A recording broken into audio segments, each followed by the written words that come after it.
I'm Mark Berzonsky, your host for Mideast Realities. Edward Said is one of the most profound thinkers, writers, and commentators of our time. One of the most influential humanists of our generation is how he is introduced in just a few moments.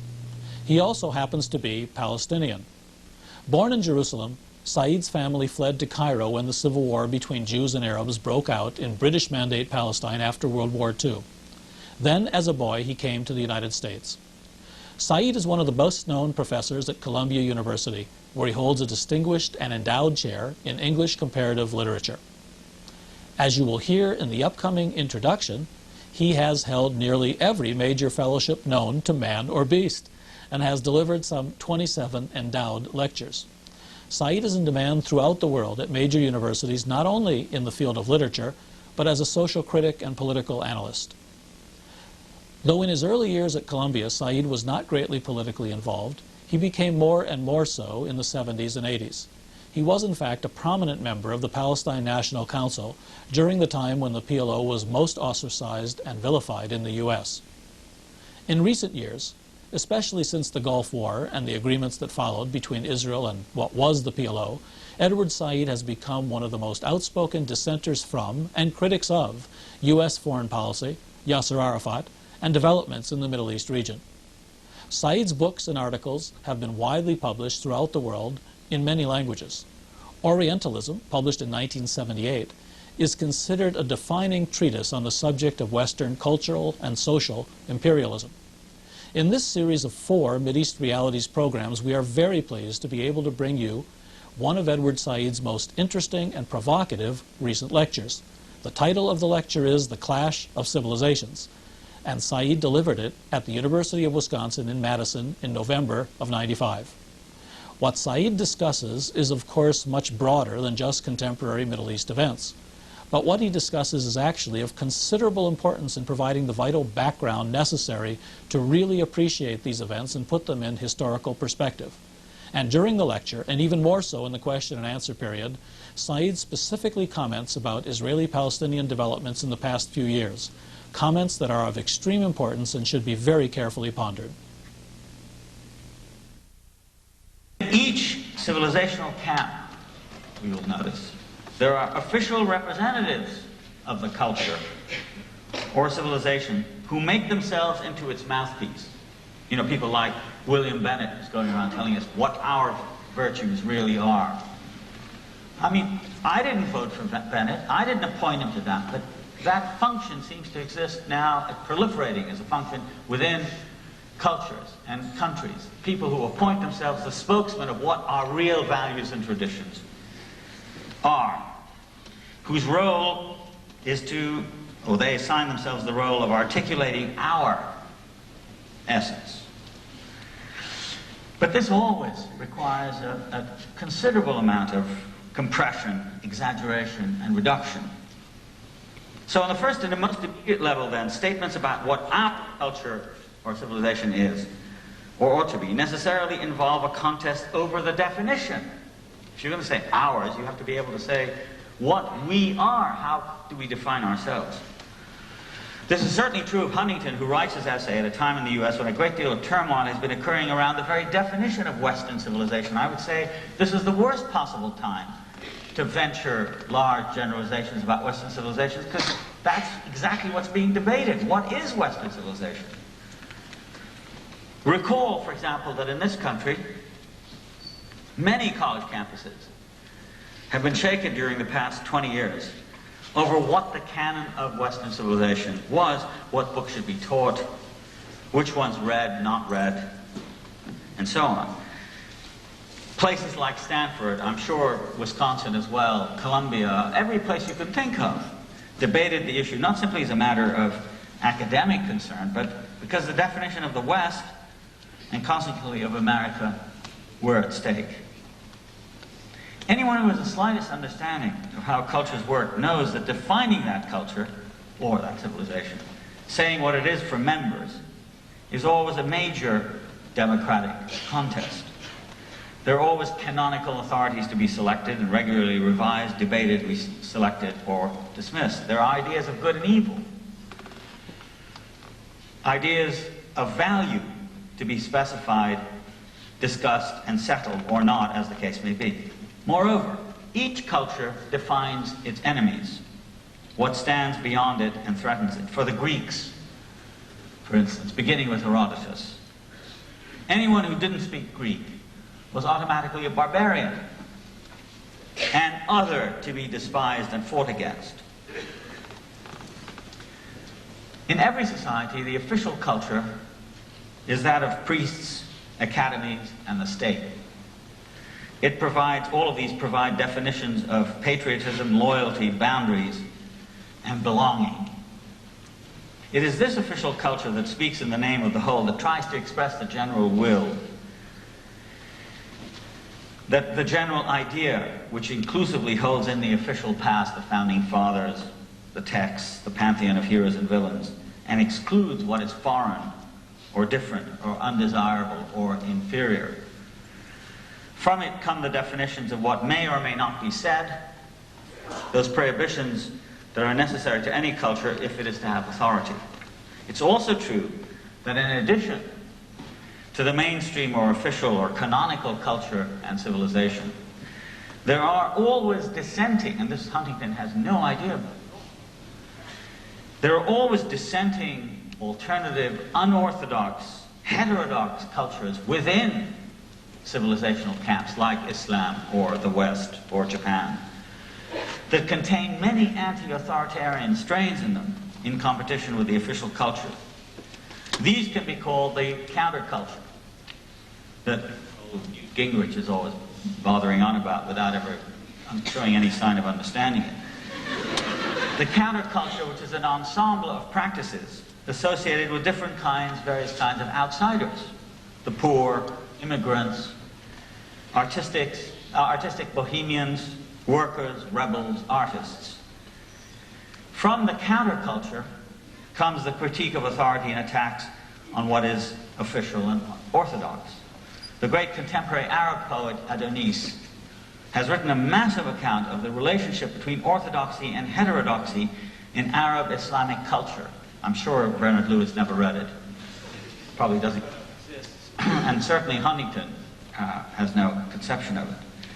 And Adonis has shown the constant dialectic within the world of Islam between the official and the unofficial. No culture is, in my opinion, is understandable without some sense of this ever-present source of creative provocation from the unofficial to the official. To disregard the sense of restlessness within each culture and to assume that there's complete homogeneity between culture and identity is to miss what is vital in culture. In the United States, the debate about what is American has gone through a large number of transformations and sometimes dramatic shifts. As I was growing up, for example, in the Middle East, I used to look at Western films which depicted Native Americans as devils to be destroyed or tamed. They were called Red Indians. And insofar as they had any function in the culture at large, it was to be a foil to the advancing course of white civilization. Today, this has changed completely. Native Americans are seen as victims, not villains, of the country's Western progress. There's even been a change, even more dramatic change perhaps, in the south of Columbus. There are even more dramatic reversals in the depiction of African Americans and of women. Toni Morrison has noted how it is that in classic American literature there's an obsession with whiteness. Moby Dick, Arthur Gordon Pym. Yet she says the major male and white writers of the 19th and 20th centuries, men who shaped the canon of what we have known as American literature, created their works by using whiteness as a way of avoiding curtaining off, rendering invisible the African, the black African presence in the midst of the society. The very fact that Toni Morrison writes her novels and criticism with such success and brilliance now underscores the extent of the change from the world of Melville and Hemingway to that of Du Bois, Baldwin, Langston Hughes, and Toni Morrison. Which vision is the real America? And who can lay claim to represent and define it? The question is a complex and deeply interesting one, but it can't be settled by reducing the whole matter to a few cliches. A recent view of the difficulties involved in cultural contests whose object is the definition of a civilization, can be found in Arthur Schlesinger's book, The Disuniting of America, and I think it should be read as a kind of counterpoint to Huntington's essay. As a mainstream historian, Schlesinger is troubled by the fact that emergent and immigrant groups in the U.S. have disputed the official unitary fable of America as it used to be represented by the great classical historians of the country, men like Bancroft and Henry Adams and so on. They want the writing of history to reflect not only in America, these new groups, not only in America wants history to reflect not only in America that was conceived of and ruled by patricians and landowners, but in America in which slaves, servants, laborers, and poor immigrants played an important but as yet unacknowledged role. The narratives of such people, silenced by the great discourses whose source was Washington, the great industrial fortunes of the Middle West, the investment banks of New York, the universities of New England, have come now to disrupt the slow progress and unruffled serenity of the official stories. The new groups, the immigrants, the women, the eccentrics, ask questions, interject the experiences of social unfortunates, and make the claims of frankly lesser peoples, women, Asian, African Americans, various other minorities, sexual as well as ethnic.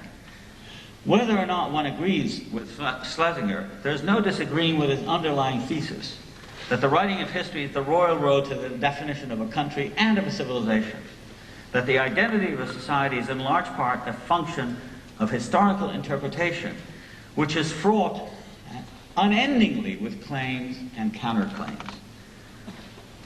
There's a similar debate about definitions inside the Islamic world, and this too Huntington has no conception of, and his article just glosses over it as if it doesn't exist. Everybody knows what Islam is, everybody knows what the West is, everybody knows what Slavic culture is, whereas in fact I think a lot of people don't know and are asking questions and saying, which is the version we want? And this is especially true, I think, within the Islamic world, which is in the often hysterical outcry about the threat of Islam in the West, about Islamic fundamentalism and terrorism, one encounters so often in the Western media and in the mouths of politicians like President Clinton, who goes to the Middle East and gives speeches only about terrorism and violence, completely ignoring the fact that hundreds of thousands of millions of people are undergoing violence, injustice, poverty, suffering that provokes people. And of course the question is not that there is terrorism, but why there isn't more of it, given the incredible incredible inequalities that exist there.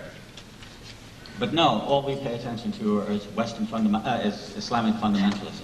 And there really is, by the way, I mentioned it earlier, and you laughed, and perhaps one should laugh, but there is something called a fundamentalism project, for which hundreds of thousands of dollars have been appropriated by the American Academy of Arts and Sciences, by the University of Chicago, and so on. All they do is sit around and read these things and say, oh, well, it's terrible, fundamentalism, and so on and so forth.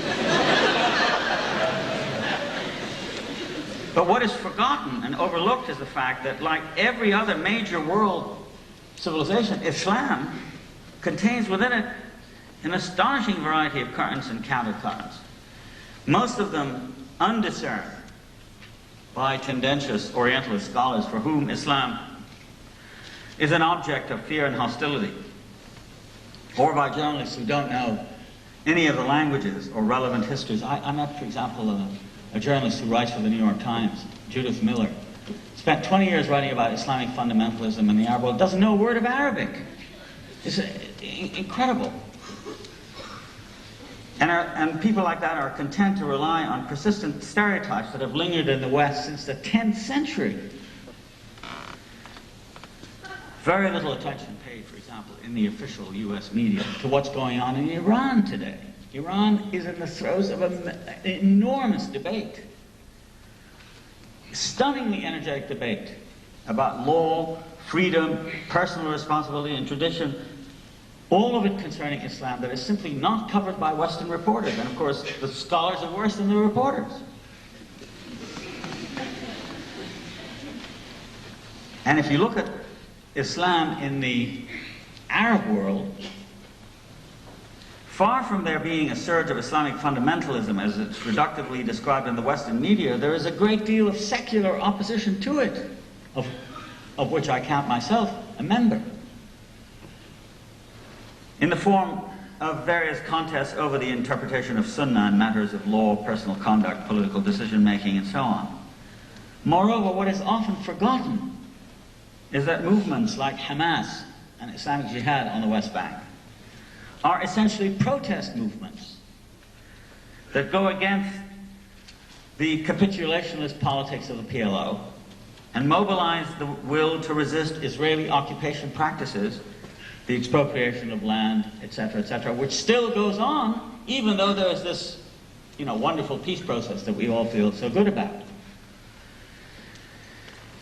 So I find it surprising and indeed disquieting that Huntington gives no indication anywhere in his essay that he's aware of these disputes, or that he realizes that the nature and identity of a civilization are never taken as unquestioned axioms by every single member of that civilization. Far from the Cold War being the defining horizon of the past few decades, I would say that it is this extremely widespread attitude of questioning and skepticism towards age-old authorities that characterizes the post-war world in both East and West.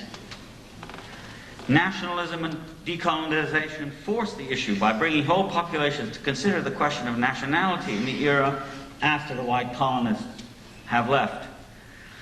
In Algeria, for example, today the site of a bloody contest between Islamists, an aging and discredited government and military, the debate has taken violent forms.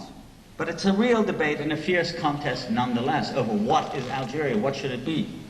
Having won from the French in 1962, the National Front for the Liberation of Algeria declared itself to be the bearer of a newly liberated Algerian, Arab, and Muslim identity.